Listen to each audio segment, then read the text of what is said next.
এই ভিডিওর প্রত্যেকটা কথা খুবই গুরুত্বপূর্ণ, অবশ্যই মনোযোগ দিয়ে শুনে যাবেন এবং ভিডিওটাকে শেয়ার দিয়ে অন্যকে দেখার সুযোগ করে দিবেন।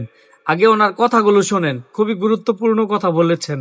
যেখানে আমরা চোখের সামনে দেখতে পাচ্ছি এই দেশে কোনো হিন্দু নির্যাতন নয়, সেখানে আমরাই চোখের সামনে দেখতেছি ভারতের মিডিয়াতে প্রচার করা হচ্ছে যে বাংলাদেশে হিন্দুরা ধ্বংস হয়ে যাচ্ছে। ভারত সরকার বিবৃতি দিচ্ছে তাকে কেন গ্রেফতার করা হলো, কিন্তু ভারত সরকার এটা বিবৃতি দিতে পারলো না যে একজন আইনজীবীকে কেন হত্যা করা হলো।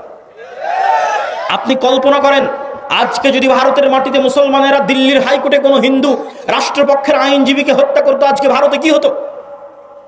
আজকে যদি ভারতে মুসলমানেরা দিল্লির হাইকোর্টের কোন রাষ্ট্রপক্ষের আইনজীবীকে হত্যা করতো, আজকে ভারতে কি হতো?